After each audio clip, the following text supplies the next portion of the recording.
Baghdad کا بازار تھا اور ایک حلوائی جو ہے وہ صبح صبح اپنی دکان سے جا رہا تھا کہ ایک فقیر آ نکلا، لکڑی کے کھڑاؤں اس نے پہنے ہوئے تھے، تو کہا بابا جی آؤ ذرا بیٹھو۔ تو اس نے گرم گرم دودھ نکال کر کے بابا جی کو پیش کیا۔ صبح کا موقع تھا، اس نے پیا اور اللہ کا شکر ادا کیا اور اس کو بھی کہا تیرا بھی شکریہ، اور فقیر آگے چل پڑا۔ بازار کا منظر تھا، آگے ایک فاحشہ عورت اپنے دوست کے ساتھ، اپنے یار کے ساتھ سیڑھیوں پر بیٹھ کے موسم کا لطف لے رہی تھی۔ یہ آج کل جس طرح ہلکی ہلکی بوندا باندی ہو تو جی چاہتا نا کہ باہر آئیں اور منظر دیکھیں، تو ساون کی رت لگی ہوئی تھی، ہلکی ہلکی بوندا باندی تھی، تو سیڑھیوں پہ بیٹھ کے وہ موسم کا لطف لے رہے تھے کہ یہ فقیر اپنی موج میں بازار سے گزرا تو لکڑی کے کھڑاؤں تھے، کیچڑ اڑ کے کبھی دائیں گرتا تھا کبھی بائیں گرتا تھا، ایک چھینٹا اڑا اور اس عورت کے لباس پہ جا گرا۔ اس کے پاس اس کا بیٹھا ہوا جو یار تھا اسے بڑا غصہ آیا، اٹھا اور آ کے فقیر کے منہ پہ تپڑ مارا۔ فقیر بنے پھرتے ہو، چلنے کی تمیز بھی نہیں ہے، قیمتی لباس ضائع کر دیا۔ فقیر نے آسمان کی طرف دیکھا اور ہنس کے کہا مالک تو بھی بڑا بے نیاز ہے، کہیں سے دودھ پلواتا ہے کہیں سے تپڑ مرواتا ہے۔ حضرت داتا گنج بخش علی حجویری کشف الماجوب میں لکھتے ہیں فقیر اتنی دیر تک فقیر نہیں بنتا جب تک خدا کی رضا پہ راضی نہیں ہو جاتا۔ بلیا لوکی تینو کافر کافر آکھن تو آہو آہو آکھ، جب تک یہ کیفیت نہیں ہو جاتی فقیر فقیر نہیں بنتا۔ کہا مالک تیری بھی عجیب شان ہے، کہیں سے دودھ پلواتا ہے کہیں سے تھپڑ مرواتا ہے۔ یہ کہہ کے فقیر آگے چل پڑا۔ وہ عورت چھت پہ جانے لگی تو پاؤں پھسلا سیڑھی سے تو سر کے بل گری، چوٹ کوئی ایسی آئی کہ موقع پہ فوت ہو گئی۔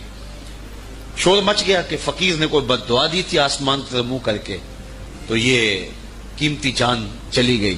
فقیر ابھی بازار کے دوسرے کودے تک نہیں پہنچنے پائے تھے کہ پکڑ لیے گئے۔ لوگوں نے کہا فقیر بنے پھرتے ہو،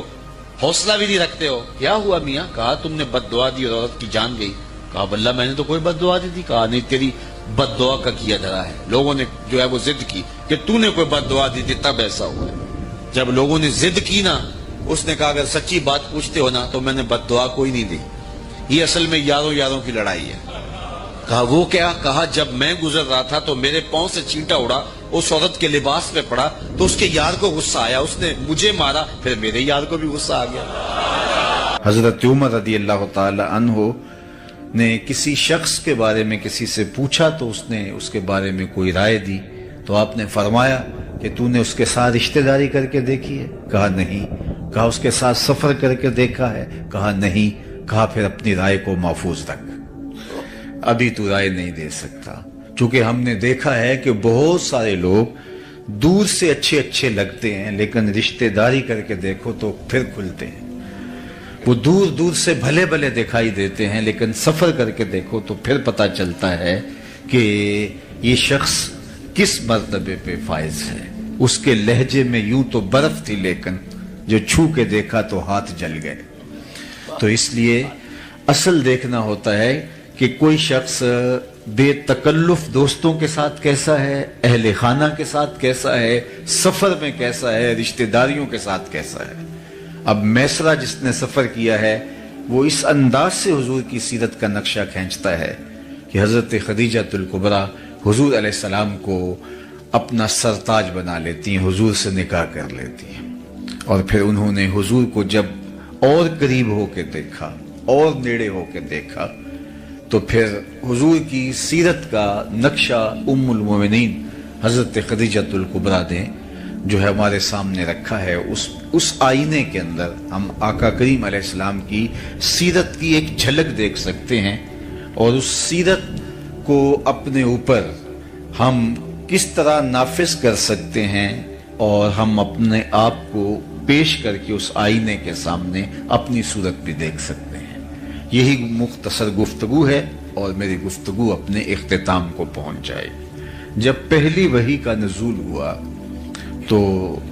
ظاہر ہے اس کے اثرات حضور کے قلب اطہر پہ آئے۔ قرآن تو پہاڑوں پہ نازل ہو تو وہ بھی ریزہ ریزہ ہو جائے، یہ تو حضور کا قلب اطہر تھا جو سہار گیا۔ لیکن پھر بھی حضور جب گھر تشریف لائے تو حضور نے فرمایا یا خدیجہ زملونی، مجھے سردی کا احساس ہو رہا ہے۔ انہوں نے شال حضور کے کندھوں پہ رکھی اور حضور علیہ السلام نے کچھ ارشاد کیا تو ام المومنین نے کہا کلا واللہ ما یخزیک اللہ ابدا، آپ کو آپ کا رب کبھی بھی بے آبرو نہیں ہونے دے گا۔ کیوں؟ اب یہ برجستہ حضور کی سیرت کے عناوین سامنے رکھتی ہیں، اور جب کسی شخص کے بارے میں رائے پوچھی جائے تو انسان اس کے بہت قریب بھی ہو تو اس کی وہی خوبیاں بیان کرتا ہے جو اس نے بکثرت دیکھی ہو، ورنہ کسی کے بارے میں رائے پوچھی جائے تو وہ 2 لمحوں کے لیے سوچتا ہے، غور و تأمل کرتا ہے اور پھر کوئی رائے قائم کرتا ہے، لیکن جو خوبیاں تسلسل کے ساتھ نظر سے گزرتی رہیں تو وہ انسان بلا تأمل بغیر کسی تردد کے بیان کر دیتا ہے۔ جب آقا کریم نے کہا کہ مجھے اپنی جان کا اندیشہ ہے تو ام المومنین نے کہا آپ پریشان نہ ہو، کلا واللہ ما یخزیک اللہ ابدا انک لتصل الرحم وتحمل الکلا وتکسب المعدوم وتقری الضیف وتعین علی نوائب الحق، اور ایک روایت میں وتصدق الحدیث۔ تو حضور کے یہ نمایاں 5 یا 6 وصف انہوں نے بیان کیے، کہا کہ آپ پریشان نہیں ہوں، آپ کا رب آپ کو کبھی بھی جو ہے وہ آپ کی شان میں فرق نہیں آنے دے گا، اس لیے کہ آپ کا وصف نمایاں یہ ہے کہ آپ رشتہ داروں کے ساتھ سلوک اچھا کرتے ہیں، چونکہ سب سے پہلا دائرہ جو ہمارے ارد گرد کھینچا ہوا ہے وہ ہمارے رشتہ داروں کا ہے، اس کے بعد پھر آگے چلتے ہیں۔ تو یہیں سے دیکھ لیں کہ کوئی کیسا ہے، کسی شخص کو دیکھنے کے لیے، پرکھنے کے لیے یہی اندازہ کرنا ہوتا ہے کہ اپنے رشتہ داروں کے ساتھ اس کا رویہ کیا ہے۔ اور میرے اور آپ کے آقا و مولا حضور ختمی المرتبت صلی اللہ علیہ وآلہ وسلم نے نہ صرف رشتہ داروں کے ساتھ حسن سلوک کرنے کی لوگوں کو تلقین کی،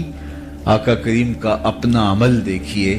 رشتہ داروں نے جو کچھ کیا اور پھر میرے حضور نے اس کا جو جواب دیا اور حکم دیا، سل من قطعک وات من حرمک، جو تم سے تعلق توڑے تم اس سے تعلق جوڑو، جو تمہیں محروم رکھے تم اس کی جھولیاں بھر دو۔ عمومی طور پہ بندہ کہتا ہے اگر کوئی 10 قدم پیچھے اٹھے گا تو میں 50 قدم پیچھے ہٹ جاؤں گا، تو یہ کیا کمال ہوا؟ تو پھر اس سے بھی آگے گزر گیا۔ بات تو یہ ہے کہ تو کوئی 10 قدم پیچھے ہٹے گا تو میں اسے ہٹنے نہیں دوں گا، تجھے بھی جیت لوں گا ایک دن محبت کے زور پہ۔ تو یہ صلہ رحمی ہے، جو شخص یہ چاہے، فرمایا میرے اور آپ کے آقا و مولا حضور ختمی المرتبت صلی اللہ علیہ وآلہ وسلم نے، ہمارے ماں باپ ان پہ قربان ہوں، زندگی گزارنے کا ڈھب سکھایا، اسلوب دیا، جو کوئی چاہے کہ اس کی عمر میں برکت ہو اور رزق میں اضافہ ہو، وہ رشتہ داروں کے ساتھ سلوک اچھا کرے۔ بعض اوقات رشتہ داروں کا سلوک بہت برا ہوتا ہے اور بندہ اس وقت سوچتا ہے کہ جناب میرا تو کوئی قصور نہیں ہے، ان کا رویہ ہی تلخ ہو گیا، تو میں اگر کروں گا تو مجھے اس کا جواز حاصل ہونا چاہیے۔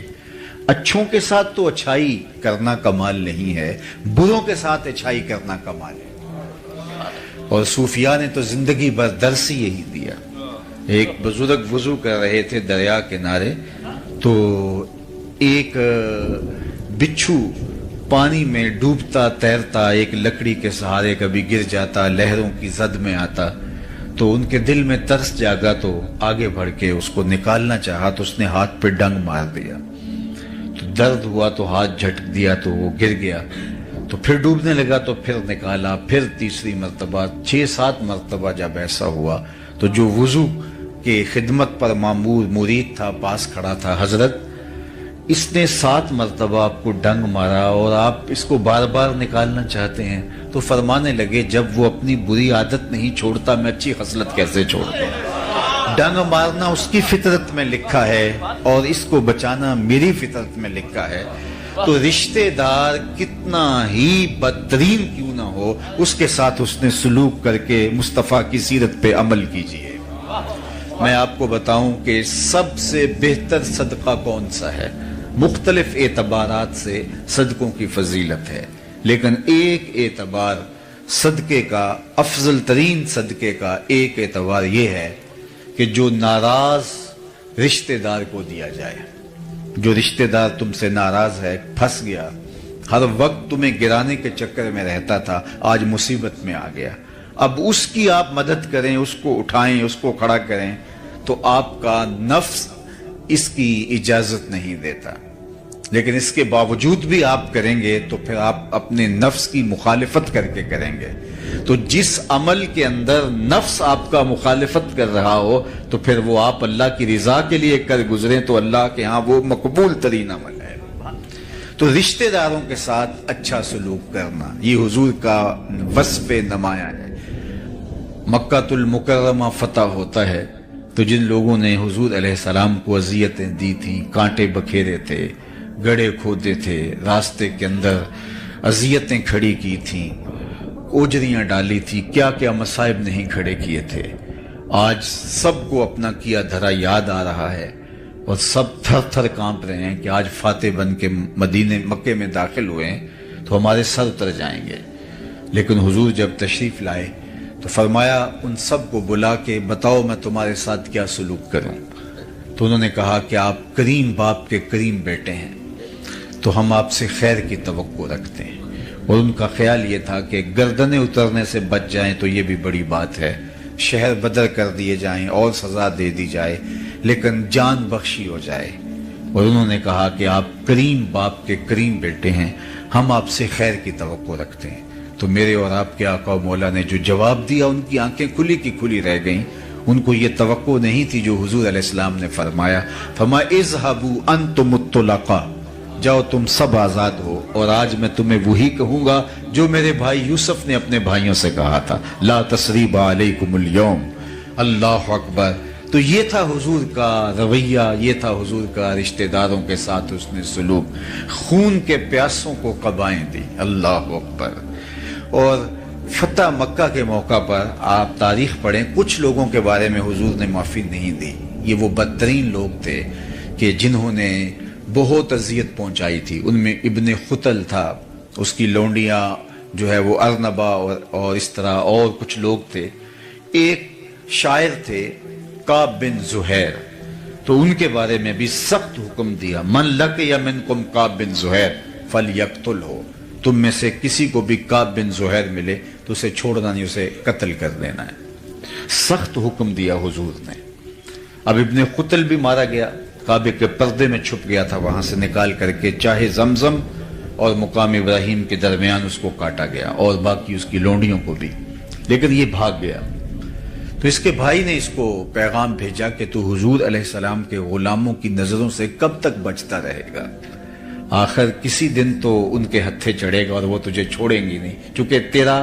مشخص کر کے نام حضور نے ذکر کیا ہے، گلی گلی میری یاد بچھی ہے، پیارے رستہ دیکھ کے چل، مجھ سے اتنی وحشت ہے تو میری حدوں سے دور نکل،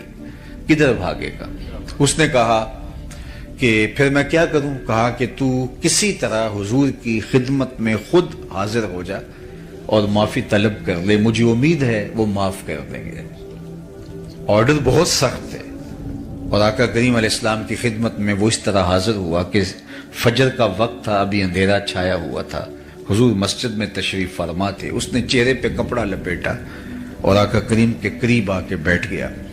اس کا خیال یہ تھا کہ میں بات چھیڑتا ہوں، اگر کوئی راستہ ملتا ہے تو میں بتاؤں گا کہ میں کعب بن زہیر ہوں،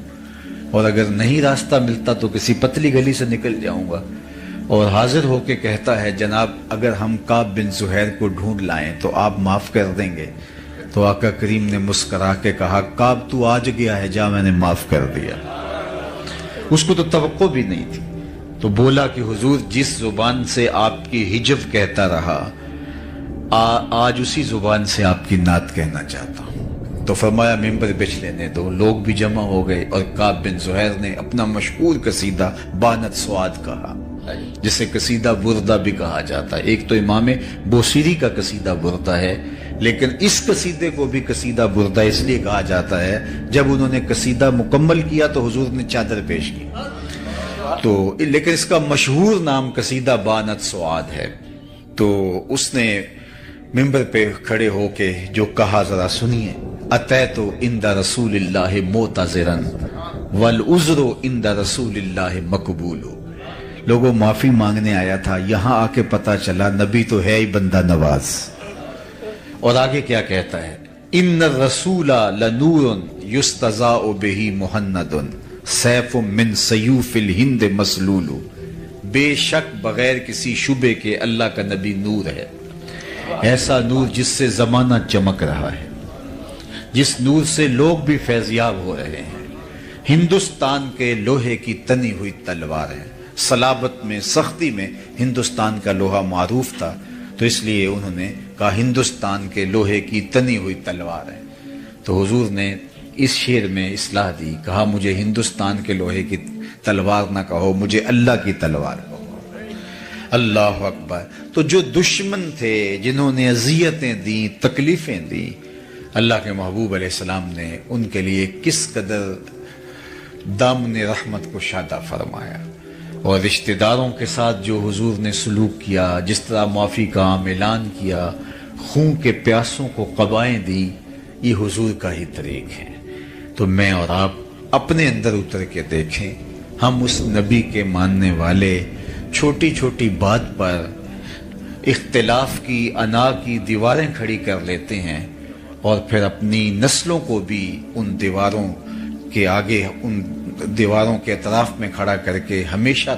کے لیے راستہ بند کر دیتے ہیں۔ جو خون کے پیاسے تھے، جو چراغ حیات بجھا دینا چاہتے تھے،